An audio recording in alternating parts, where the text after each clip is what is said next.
갈라디아서 6장 9절 말씀을 다 같이 봉독하시겠습니다. 우리가 선을 행하되 낙심하지 말지니 포기하지 아니하면 때가 이름에 거두리라. 아멘. 우리는 때가 이름에 거두리라는 제목으로 하나님 말씀을 전하겠습니다. 세상에서 여러분 가장 어려운 일이 무엇일까요? 제가 세상에서 가장 어려운 일이 무엇일까 고민을 해봤는데 그것은 아마 사람이 변하는 일이 아닌가라는 생각이 듭니다. 사람들이 얘기하죠. 사람 안 변한다 라고 얘기를 하죠. 긴 세월 속에서 보면은 사람이 정말 변하지 않는 것처럼 느껴진다라는 거죠. 각 가정에 살다 보면은 남편을 보고 그럴 수도 있고 아니면 자식을 보면서도 생각 드는 것은 정말 사람 변하지 않는다라는 것을 많이 느낄 때가 많이 있다라는 거죠. 그런데 과연 그럴까라고 얘기한다면은 사람은 변할 수 있는 길이 한 가지 있는데 그것은 바로 복음을 믿을 때, 복음을 온전히 그 삶 가운데 믿을 때 변화될 수 있다라는 것이죠. 때로는 그것이 한 번에는 아니더라도 점진적으로 더욱더 변하게 하는 것이 바로 복음이라는 것입니다. 그런데 말씀드린 대로 사람은 이 복음을 믿지 않음으로 말미암아 잘 변하지 않습니다. 그래서 사실 이 사람들에 대할 때 뭔가 사람들에 대해 어떤 변해야지라는 기대감이 있다면 우리도 모르게 낙심이 찾아오고 우리도 모르게 마음 가운데 어려움들이 찾아온다라는 거죠. 하지만 우리가 기억해야 될 것은 정말 그 한 사람이 변할 수 없는 그 한 사람에게 복음의 씨앗이 온전히 심겨지고 그 사람이 복음을 정말 믿는 역사가 일어난다면 그것은 시간이 문제일 뿐 하나님의 역사로 말미암아 변할 수 있다라는 것을 우리는 기억해야 한다라는 것이죠. 오늘 우리가 나오는 이 말씀 365 큐티 365에 보면은 이제 로버트 모리슨이라는 선교사님의 이야기가 나옵니다. 중국 최초의 개신교 선교사님이었고 25살이라는 나이에 1807년에 이 중국을 선교하러 갔습니다. 그런데 그때 당시가 어땠냐면은 서양인 선교가 전면 금지했던 시대고 그리고 선교사님이 역시 그러다 보니까 자유롭게 활동을 할 수 없어서 창문도 없고 그리고 지하 화물 창고에서 생활을 했다라고 얘기합니다.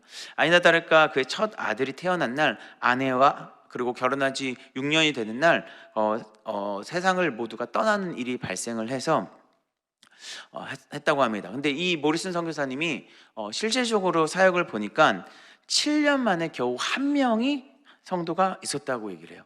그리고 27년 사역을 했는데 10명에게만 침례를 주고 그리고 1834년에 천국으로 갔다라는 이야기가 오늘 담겨져 있습니다. 그런데 여기에서 끝난 것이 아니라 그 후에 1858년 60년에 중국이 열리면서 그곳에 많은 교회들이 세워지고 그리고 현재 중국은 1억 명이 예수를 믿는 사람들이 있다라고 추정이 되고 어떤 학자는 2025년에 한 1억 6천만 명이 아마 그리스도를 믿을 거다라고 예측을 하고 있다고 합니다.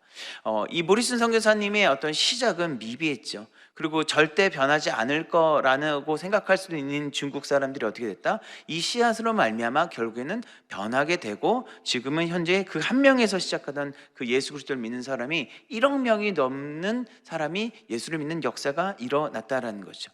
그래서 사실 우리 그리스도인들에게 있어서 우리의 삶의 방향성을 이야기한다면 그것은 결국에는 그리스도의 삶은 모든 과정 속에서 어떤 어려움과 낙심에도 결국엔 하나님의 은혜로 말미암아 우리는 거두게 된다라는 것이죠. 우리가 삶을 살아가면서 우리는 어떠한 어려움이 있더라도 복음을 위해 살아감에 있어서 그 사람이 변하지 않는 것처럼 내가 함께 살아가는 가족이 아니면 함께 내가 전도하고자 하는 친구가 변하지 않는 것처럼 느껴질지라도 결국엔 하나님은 일하시고 궁극적으로 하나님이 거두게 하신다는 것이 바로 성경에서 말하는 신앙의 원리라는 것입니다. 그래서 시편 126편 6절은 이렇게 이야기하고 있습니다. 울며 씨를 뿌리러 나가는 자는 반드시 기쁨으로 그 곡식단을 가지고 돌아오리로다 라고 얘기를 하고 있습니다. 우리가 살아가는 삶의 방식이 이렇다라는 거죠. 주님은 반드시 우리의 삶에 복음 가운데 거두게 하신다라는 것입니다. 그러면 어떻게 하면은 이러한 삶 가운데 우리의 삶 가운데 우리가 살아가는 이 복음의 현장 가운데 이렇게 거두는 삶의 은혜가 임하는 삶을 살 수 있을까요? 그것은 바로 우리가 동기를 알고 포기하지 않는 삶을 살아야 한다는 것입니다. 따라해 보겠습니다. 동기를 알고 포기하지 않는 삶을 살아야 된다. 아까 말씀한 대로 우리가 사실 이 복음을 들고 세상을 살다 보면은 포기하고 싶을 때가 너무나도 많이 있어요. 그런데 우리가 분명한 이 목적과 동기를 안다면은 이 포기하고 싶을 때 우리가 포기하지 않고 온전히 하나님의 거듭을 경험할 수 있다라는 것이죠. 오늘 우리가 읽은 이 갈라디아서 말씀 우리가 잘 알고 있듯이 이 갈라디아 교회에 문제가 일어납니다. 어떤 문제가 일어났냐? 이 복음을 훼손시키는, 그러니까 율법으로 돌아가자라는 이 복음과는 반대되는 가르침들이 이곳에 일어나기 시작을 합니다. 그래서 이들의 신앙이 혼재되기 시작해요. 그곳에 있던 성도들이 신앙의 갈등이 일어나고 어지러운 가운데 이 많은 어지러움을 경험했던 것이 이 갈라디아 교회인데, 그래서 이 교회에서 어떤 움직임들이 일어났냐? 다시금 복음을 회복하기 위해 많은 사람들이 목회자뿐만 아니라 많은 리더십들이 성도들을 가르치기 시작했던 거죠. 죄송합니다. 다시 복음으로 가르치는 일들을 다시금 시작을 하고 있다라는 것이죠. 어느 정도까지 했냐 봤더니 그들이 생계를 위협받을 만큼의 복음의 열정을 가지고 그들을 가르치기 시작했다는 거예요. 그런데 여러분, 이 복음을 가르치는데 계속해서 낙심이 일어나는 겁니다. 왜 낙심이 일어나죠? 가르쳐도 변하지 않는 거예요. 다시금 율법으로 돌아가려는 그런 습성들이 일어나고, 그리고 실제로 교회 안에서 이 율법으로 돌아가자라는 가르침의 움직임들이 함께 공존하다 보니까 이 사람들이 변하지 않는 겁니다. 그 안에 낙심도 찾아오고 여러 가지 마음에 문제들이 있을 것이었습니다. 그런데 오늘 이러한 가운데 우리 사도 바울은 무엇을 얘기를 하냐? 우리가 선을 행하되 낙심하지 말라라고 이야기를 하고 있는 것이죠. 여기서 말하는 선한 일이라는 건 사실 섬김을 이야기하고 있습니다. 특별히 어떤 섬김이냐? 교회 안에서의 섬김과 세상을 향한 섬김을 이야기를 하고 있습니다. 그도 그럴 것이 이 율법주의로 돌아가면요, 원조는 교회를 향한 섬김이 틀어집니다. 율법주의가 어떻죠? 정죄를 하게 되죠. 그러니까 성도 안에 있는 것이 사랑이고, 성도 안에 있는 것이 온유 속에 서로 간에 보듬은 것이 필요한 것인데, 그것이 바로 성령께서 이야기하신 열매 가운데 교회 안에서 하나됨을 나가는 부분인데, 율법주의로 가게 되면 성도는요 정죄하게 돼 있다는 거죠. 이 말씀을 통해서 야 너는 왜 그렇지 않느냐, 너는 왜 지키지 않느냐라고 서로 정죄하게 돼요. 세상을 향해서는 어떻습니까? 이 율법주의는 세상을 우리가 그리스도 안에서 구별시키는 것이 아니라, 거룩하게 구별되는 것이 아니라 우리를 구분시켜 버린다는 거죠. 우리는 잘났고 너는 못났다, 우리는 하나님의 선택된 백성이시고 너는 선택받지 못한 백성이야 라고 구분시켜 버린다는 것이죠. 이것이 사실 구약 시대에 나왔던 이스라엘 백성의 죄였고, 그들이 하나님의 뜻을 온전히 뜻대로 살지 못한 이스라엘 삶의 모습이었다라는 것이죠. 그런데 오늘 성경에서 뭐라고 그랬죠? 이 선한 일, 그러니까 교회를 섬기고 그리고 세상을 섬기는 일에서 낙심하지 말라라고 얘기합니다. 그 말은 무엇이죠? 우리가 교회를 섬기고 그리고 세상을 온전히 섬기다 보면은 우리 삶 가운데 낙심하는 일들이 먼저 찾아올 수 있다라는 거죠. 먼저 교회를 바라볼까요? 교회 안에서 사실 봉사를 하다 보면은 상처받았다, 그리고 내가 시험 들었다라는 이야기를 종종 듣게 됩니다. 제가 예전에 고등학교 때도 보면은 교회 한 친구가 항상 저한테 얘기를 하는 입버릇이 뭐냐면은, 무슨 일만 있으면 나 시험 들었어, 나 시험 들었어. 아마 여러분도 아마 교회 봉사를 하다 보면 이런 이야기를 한 번쯤은 들어봤을 거라고 생각합니다. 근데 사실 왜 시험 드나 봤더니 이해가 되는 부분은 너무나 지친다라는 것이죠. 너무나 힘들어서 지치고, 그리고 사람 간의 어떤 말로 인해서 상처되는 상황들이 우리에게 찾아온다라는 것이죠. 제가 예전에 섬기던 교회 학교에서 어떤 사역을 보면은 연말이 되면 항상 좀 마음에 각오를 하는 일들이 있었습니다. 어떤 일들이냐면은 연말만 되면은 전도사님, 그때 이제 전도사님 내년 한 해는 좀 쉬고 싶습니다 라는 이제 사람들이 많이 있었어요. 그도 그렇지 이 봉사하는 게 너무나도 힘든 거예요. 시험에 들기도 하는 일들도 생기고, 그리고 봉사하면서 여러 가지 관계 속에서 많은 어려움들이 있으니까 좀 올해 한 해는 좀 쉬고 싶습니다 라는 일들이 선생님들이 꽤 있었던 것이 기억을 합니다. 근데 이게 생각을 해보니까 교회 학교 선생님들의 문제가 아니더라고요. 제가 청년에 있을 때 이제 셀리더도 하고 이제 그룹 리더도 하고 있었는데, 그때도 보면은 연말만 되면은 저 좀 셀리더 내려놓고 싶습니다. 또 성인 교구를 보면은 어떤 재직들을 보면은 맡은 직분에 대해서 연말만 되면은 저는 올해까지 이런 일들을 아마 많이 들으셨으라고 생각을 해요. 근데 대부분 이것들을 보면은 그러니까 봉사가 힘들기 때문이죠. 예, 아까 말씀드려. 근데 사실 여러분, 우리가 봉사가 하다 보면은 이 낙심이 오고 힘들 때가 있죠. 그런데 과연 봉사의 본질이 무엇이냐라는 거예요. 이 봉사가 우리가 가져야 되는 이 봉사의 원리가, 동기가 무엇이냐라는 겁니다. 에베소서 4장 11절에서 13절은 우리가 왜 봉사를 하는지에 대해서 이야기를 하고 있습니다. 그가 어떤 사람은 사도로, 어떤 사람은 선지자로, 어떤 사람은 복음을 전하는 자로, 어떤 사람은 목사와 교사를 삼으셨으니 이는 성도를 온전하게 하여 봉사의 일을 하게 하며 그리스도의 몸을 세우려 하심이라. 우리가 다 하나님의 아들을 믿는 것과 아는 일에 하나가 되어 온전한 사람을 이루어 그리스도의 장성한 분량이 충만한 데에 이르니라고 얘기를 하고 있어요. 우리가 사실 봉사하는 이유는, 사실 먼저 아마 봉사를 시작한 이유는 대부분 하나님께서 우리를 구원하신 것에 대한 감사함을 아마 시작한 분들이 아마 대부분일 거라고 생각을 합니다. 그런데 하나님이 왜 이 봉사의 자리, 각자 맡은 이 직분에 부르셨냐 봤더니 뭐라 그러죠? 이 봉사일을 통해서 어떻게? 그리스도의 몸을 세워가신다라는 거예요. 예. 우리는 교회죠, 그죠? 하나된 교회로서 존재하는데, 우리 봉사를 통해서 하나님 무엇을 하신다? 우리의 헌신을 통해서 그리스도의 몸을 세워가는 일을 하신다라는 거예요. 그리고 또 한 가지 뭐라고 하죠? 하나가 되어 온전한 사람을 이루어 그리스도의 장성한 분량에 이르게 한다라고 해요.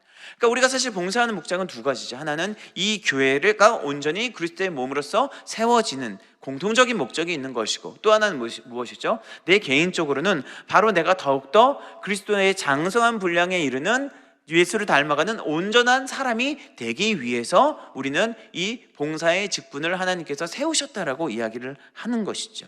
몸을 세우고 그리스도의 장성한 분량에 이르는 일을 위해 하나님께서 우리를 세우셨다라는 것입니다. 이것이 주는 의미는 바로 이렇습니다. 즉 우리가 하는 이 봉사, 이 선한 일은 바로 주께서 우리에게 복을 주시는 현장이고 통로라는 것을 우리는 알아야 한다는 것이죠. 즉 우리가 봉사를 하면서, 우리가 교회를 위해 헌신하면서 이것이 때로 힘들게 다가오고 때로는 어려움 속에 막심한 일들이 찾아오지만, 우리가 그것을 바라보는 것이 아니라 우리는 무엇을 바라봐야 되느냐? 오늘 내가 봉사하는 이 하루, 내가 오늘 시작하는 이 봉사의 현장에 하나님께서 예비하신 은혜가 있다라는 것을 우리는 기억해야 한다는 것입니다. 이 봉사를 통해서 결국에는 하나님은 우리에게 은혜를 주시고 우리를 세워가길 원하신다라는 것이. 그러니까 우리가 집중해야 될 것, 우리가 바라봐야 될 동기는 무엇이죠? 바로 이 봉사 가운데 오늘 하루 하나님이 예비하신 은혜에 집중해야 된다는 것이에요. 사람 보는 것이 아니라, 그것 가운데 어떤 현장을 바라보는 것이 아니라, 오늘 나에게 주신 은혜가 무엇일까? 내가 이 직분을 통해서 오늘 또 봉사를 하는데 오늘 나에게 주신 은혜가 무엇일까라는 것을 우리가 눈을 뜨고 찾아봐야 한다는 거죠. 그래서 사실 저희 이제 고등부 봉사하면서, 교학기 봉사하면서 우리 선생님들한테 항상 기도하는 것이 무엇이냐면은, 하나님, 오늘 이 아이들을 섬기는 이 교사라는 봉사를 통해서 하나님, 오늘 예배하신 은혜들을 발견케 하시고 누리게 하여 주시옵소서라고 항상 기도를 하고 있습니다. 이것이 바로 우리가 나아가야 될 모습이라는 것이죠. 두 번째로 바로 또 세상을 우리가 선하는 본질은 무엇인지 봤더니, 그것은 우리가 사실 세상을 섬기며 나가는 가운데도 사실 낙심이 찾아온다라는 것이요, 동일하게. 그런데 오늘날 참 재밌는 게, 오늘날 시대는요, 뭔가 섬기려는 행동을 하지 않아도 가만히 있어도 기독교를 욕하는 시대가 오늘날의 시대인지 아닌가 싶습니다. 그러니까 우리가 살아가는 이 시대가 기독교인이라는 것 자체만으로 인정보다는 그냥 비난을 받을 때가 더 많이 있는 시대 속에 살고 있다라는 거죠. 그죠? 우리가 뭐 하지 않았는데도 예수 믿는 사람들이라고 욕을 듣기도 하고, 그죠? 때로는 배척당하기도 하고, 삶의 현장에서 예수 믿는 것 자체만으로도 사람들에게 뭔가 좋지 않은 인식 가운데 살아가는 오늘의 삶이 많이 있다라는 거죠. 오늘 시대가 그렇다는 거죠. 근데 여러분 잘 생각해보면 우리는 그럴 수밖에 없다라는 거예요. 왜냐하면은 우리가 구원받았다는 것은 하나님께서 우리를 빛으로 부르셨다라는 것이죠. 그러니까 이 빛으로 부르셨다는 게 무엇을 의미합니까? 빛은 어둠과 함께 할 수 없습니다. 그리고 이 빛이라는 것은 가만히 있어도 어둠 가운데 드러난다라는 것이죠. 그래서 우리는 가만히 있어도 그냥 하나님의 빛으로서 드러나기 때문에 우리가 오른손을 들면 사람들이 그 오른손을 드는 것을 쳐다보게 되고, 우리가 숨을 쉬고 기침을 한번 해도 사람들은 그 기침하는 것을 쳐다볼 수밖에 없다라는 것이죠. 왜? 우리는 빛이기 때문에. 그래서 사실 우리는 이 빛으로 세상 가운데 이미 드러나 있고 이 세상을 살아가는 것인데, 우리가 사실 이 세상을 섬기는 방식에 있어서 좀 시대적 상황들이 좀 있습니다. 이전에는 사실 우리가 복음을 전함에 있어서 직접적인 전도 방식을 많이 택했죠. 그렇죠? 예. 그 아이들을 이제 뭐 이렇게 복음을 전한 다음에 그냥 나가고 지나간 사람들한테 예수 믿으세요. 그렇죠? 예수 믿으세요라고 하면은 실질적으로 사람들이 그 말을 듣고 많은 사람들이 돌아오고, 그죠? 하나님 앞에 돌아오기도 했는데, 이상하게 요즘 시대는 그것이 참 그렇게 복음을 전하기가 어려운 시대 가운데 우리가 살아가고 있어요. 그죠? 왜? 우리가 이 복음을 전하면 저 사람들 예수 믿는 사람들이야. 예. 저 사람들 예수 믿는 사람들이야. 그런데 이 본질의 원리를 따져보면 왜 그런가 봤더니, 사실 이 오늘날의 시대는요, 삶에 관심이 많기 때문이에요. 그러니까 입으로만 예수를 전하는 것을 이야기하는 것이 아니라, 야, 너희가 빛이냐? 그럼 너희가 빛답게 살아야지. 너희가 너희 스스로가 정말 빛이라고 드러내고 너희가 스스로 예수 믿는다고 이야기를 한다면 너희가 이 빛답게 살아야지 정말 예수 믿는 거 아니냐라는 이야기를 한다라는 것이죠. 그래서 사실 오늘날의 어떤 삶의, 그리스도의 삶의 방향성을 이야기한다면요, 우리는요 오늘 많은 곳에서 이야기를 했지만 열매에 대해 초점을 맞추며 살아가는 삶이 우리의 삶이고, 그리고 이것을 통하여 세상을 향한 섬김 가운데 나아가야 한다라는 것이죠. 열매는 무엇이죠? 과정이 있다라는 것이죠.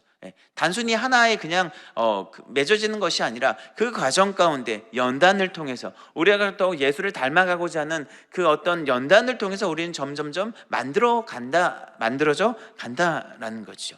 그래서 우리가 살아야 된 이 삶의 동기는 무엇이냐? 우리가 이 열매를 향해 나아가기 위해서 날마다 주님을 바라보고 나가야 한다라는 것이죠.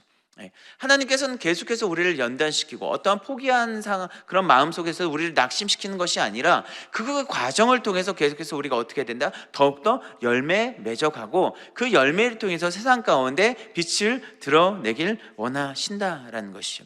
마태복음 7장 18절에서 20절은 이렇게 얘기를 하고 있습니다. 좋은 나무가 나무 열매를 맺을 수 없고 못된 나무가 아름다운 열매를 맺을 수 없느니라. 아름다운 열매를 맺지 아니하는 나무마다 찍어 불에 던져지니라. 이러므로 그들의 열매로 그들을 알리라 라고 얘기를 하고 있어요.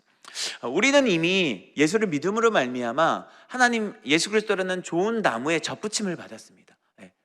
그래서 우리는 이 좋은 나무로 이미 변화받은 자들로서 우리에게 맺어져야 될 것이 있는데, 그것이 무엇이다? 열매라는 것이에요. 열매. 우리가 이 열매 맺는 일에 힘써야 하는 것이고, 그러니까 우리가 이 열매를 맺으며 나아갈 때 우리는요 세상을 온전히 섬길 수 있는 힘을 가지게 되는 것이고, 온전히 세상을 섬길 수 있는 이 온전한 선한 일을 나아갈 수 있다라는 거죠. 어떠한 포기함의 때에도 우리는요 이 열매의 맺음을 통해서 더욱더 그것을 극복하며 나아갈 수 있다라는 것을 우리는 기억해야 된다라는 것이죠. 그럼 우리가 사실 교회를 위해 섬기고 세상을 위해 섬기는 일, 우리가 포기하지 않고 이렇게 행해야 되는 이유가 어디냐 물어본다면은, 그것은 바로 우리가 바라보는 대상, 그러니까 우리가 이 선한 일을 해야 하는 대상이 누구다? 바로 우리 하나님 아버지시기 때문이에요. 성경에서 말하는 오늘 우리가 낙심하지 말고 포기하지 아니하면 어떻게 하신다? 바로 때가 이름에 거두게 하신다라고. 근데 이 거두게 하시는 이가 누구라는 것이죠? 하나님이라는 것입니다. 그러니까 우리가 열심을 통해서 우리의 결과를 맺는 것이 아니라 우리의 이 선한 일을 통해서 누가 거두게 하신다? 하나님이 우리의 삶을 거두게 하신다라는 것이에요. 우리가 이 원리를 안다면 우리는 더욱더 포기의 때, 낙심의 때 하나님을 향해 선한 일을 더욱더 하며 나갈 수 있다라는 것이죠. 하나님의 은혜가 너무나도 사실 놀랍다는 것이죠. 우리가 생각하지 못한 때 역사하시고, 우리가 지금 바라보는 이 삶의 현장에서 내가 바라보지 못한 것 그 이상의 하나님이 예비하시고 준비하셔서 하나님의 길을 이끌어 가시고 우리를 열매 맺게 한다라는 것이죠. 1859년에 24살의 나이에 한 청년이 중국 선교를 갔습니다. 오늘 계속 중국 얘기를 하는데 그런데 이 중국 선교를 간 한 선교사 부인이 임신 중에 혼자 출산을 하다 풍토병으로 세상을 떠났다고 해요. 그래서 이 24살의 선교사님이 나이가 어리잖아요, 그죠? 그래서 상처를 받아서 원망하는 마음을 가지고 중국 선교사를 사직하게 됩니다. 그래서 이 중국 산동선에서 세관원으로 계속해서 일을 하고 있는데 어느 날 조선이라는 이름을 듣게 됐다라고요. 그런데 이 조선이라는 이름을 듣자마자 마음에 심장에 뜨거움이 일어났습니다. 그래서 조선 땅에 그리스도인이 없다라는 말을 듣고 이 마음에 뜨거움이 불불 듯이 일어났고, 그가 27살이 되던 해에 조선에 갈 기회를 얻어서 제너럴 셔먼호를 타고 조선에 들어가게 됩니다. 근데 이분이 누구냐? 바로 우리가 잘 아는 한국 초기 선교 역사에서 최초로 개신교 순교자인 토마스 선교사님이에요. 그런데 우리가 잘 알고 있듯이 이 토마스 선교사님이 조선 땅에 도착했지만 어떻게 되죠? 대동강의 배가 자초되고 조선 병사들로 인해서 죽임을 당하게 됩니다. 역사적 기록에 의하면은 이 토마스 선교사님이요, 시체는 토막이 나고 강변에 불태워져 버려졌다라고 얘기를 하더라고요. 그런데 이 선교사님이 죽으면서 준비해온 한문 성경이 있었어요. 이 한문 성경이 품고 선교사님이 죽었는데, 이 성경책을 12살 난 소년인 최채랑이라는 사람이 그것을 줍고 집으로 가져갔는데, 서양 물건을 들고 있으면은 괜히 또 어떤 해코지를 당할까 무서워서 그때 당시 평양성 대동문을 지키던 박영식이라는 사람이 이것을 집에 가져와서 벽지로 사용했다라고 합니다. 그런데 이 벽지에 붙은 성경을 읽다가 이 박영식이라는 사람이 예수님을 구주로 영접한 일이 일어납니다. 아마 한 번쯤은 다 들어보셨을 거라고 생각합니다. 그런데 여러분, 여기에서 아주 놀라운 일이 있습니다. 근데 이 토마스 선교사님이 가져온 이 한문 성경을 누가 번역하신지 아십니까? 바로 서두에 얘기했던 이 로버트 모리슨 선교사님이 번역했던 거예요. 그러니까 하나님의 일이 너무나도 놀랍다라는 것이죠. 이 로버트 선교사님은 한 명의 성도, 그리고 그가 평생에 선교하면서 10명의 침례를 주는 선교밖에 하지 않았어요. 세상 사람들은 아마 이렇게 얘기할 수 있습니다. 야, 27년 선교에서 10명 구원하는 게 그게 무슨 선교냐라고 세상적 기준으로 얘기하면 이야기할 수 있어요. 그리고 아마 로버트 선교사님이 아마 많은 낙심도 찾아왔을 거라고 생각을 합니다. 아무리 전도해도 아무리 선교해도 어떻게 이렇게 복음을 듣고 변화되는 사람들이 있지 않냐. 왜냐하면 사실 선교로 나가면 꿈을 가지고 가잖아요. 하나님의 복음이 정말 이 사람들에게 지금 전에서 막 이렇게 일어날 것 같은 그런 막 이런 일들이 일어났는데, 근데 하나님의 때는 달랐죠. 하나님께서 결국엔 어떻게 하시죠? 이 로버트 선교사님의 이 순교와 헌신을 통해서 결국엔 이것이, 이 한문 성경이 결국엔 어떻게 토마스 선교사님을 통해서 이 한국 땅에 들어오게 하시고, 이 한국 땅에서 어떻게 최초의 순교의 일이 일어나면서 지금 또 복음이 이 한국 땅에 들어오게 되고, 어떻게 됐죠? 지금 우리가 이곳에서 예수를 믿고 하나님을 섬기는 일이 일어난다는 것이죠. 하나님 아버지는요, 결국엔 때가 이름에 거두게 하신다는 거예요. 그러니까 우리가 가져야 될 신앙의 태도는 무엇이죠? 낙심하지 말아야 되는 거예요. 포기하지 말아야 되는 것입니다. 우리가 포기하지 말고 낙심하지 말아야 되는 이유가 바로 여기 있는 것이야. 하나님은 때가 이름에 거두게 하시고, 하나님의 그 뜻하신 섭리 안에서 하나님의 놀라운 일들을 우리 삶 가운데 행하신다는 것이죠. 그렇기 때문에 우리의 삶의 이유, 목적, 헌신의 대상이 누구시죠? 하나님이기 때문에 우리는 이것을 믿고 나아가야 한다라는 것입니다. 어떠한 염려와 걱정에도 불안에도 우리는 포기하고 낙심하는 것이 아니라 하나님이 계시기에 우리는 포기할 수 없는 것이죠. 여러분, 우리가 삶이 날마다 우리의 삶의 이유는 하나님이 우리와 함께 하시고, 그리고 하나님의 원리에 따라서 우리의 삶에 궁극적으로 하나님께서는 거두게 하신다라는 것을 기억하신 여러분이 되겠으면 좋겠습니다.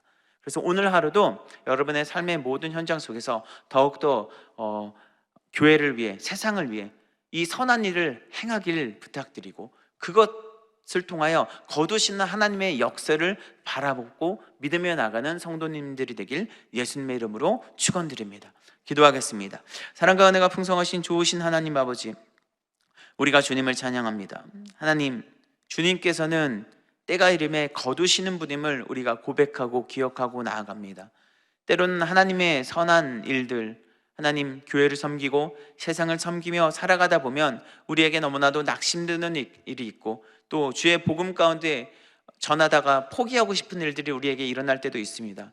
하지만 우리가 기억하는 것은 주님은 주님의 때에 거두게 하시는 분임을 우리가 기억하며 나가오니 우리 삶에 있는 모든 문제 가운데, 우리 삶에 있는 모든 포기와 낙심의 현장 가운데 하나님, 우리가 그것을 보는 것이 아니라 오직 우리 삶에 역사하신 크신 하나님의 은혜를 바라보는 우리가 될 수 있도록 성령님 우리를 인도하여 주시옵소서. 오늘 하루 그러한 삶을 살게 하여 주셔서 더욱더 우리 삶 가운데 거두는 역사가 일어나는 복된 은혜를 더하여 주시옵소서. 감사를 드리며 예수님의 이름으로 기도드립니다. 아멘. 연이어서 기도합니다. 하나님, 우리가 마음과 정성과 뜻을 다해 하나님께 예물 드렸습니다. 이 예물이 쓰이는 곳곳마다 하나님 나라가 확장되게 해주시옵고, 이 예물들 손길 가운데 우리 가정과 삶과 직장 모든 것 가운데 하나님 은혜와 평강으로 덮어주시옵소서. 감사를 드리며 예수님의 이름으로 기도드립니다. 아멘. 하늘에 계신 우리 아버지여, 이름이 거룩히 여김을 받으시오며 나라가 임하시오며 뜻이 하늘에서 이루어진 것 같이 땅에서도 이루어지이다. 오늘 우리에게 일용할 양식을 주시옵고, 우리가 우리에게 죄진 자를 사하여 준 것 같이 우리 죄를 사하여 주시옵고, 우리를 시험에 들게 하지 마시옵고 다만 악에서 구하시옵소서. 나라와 권세와 영광이 앞으로 영원히 있사옵나이다. 아멘. 할렐루야. 하나님께 감사와 영광의 박수 올리겠습니다. 우리 함께 기도하길 원합니다. 나라 민족을 위해서, 우리 이영훈 대표 총회장님과 여의도 순복음교회를 위해서, 우리 여의도 순복음 분당교회와 황성욱 담임 목사님을 위해서, 성주 삶의 삶과 가정을 위해, 개인 문제와 성령 충만을 위해서 말씀을 생각하시면서 우리 주여 세 번 부르짖고 간절히 동성으로 기도합니다. 주여, 주여, 주여.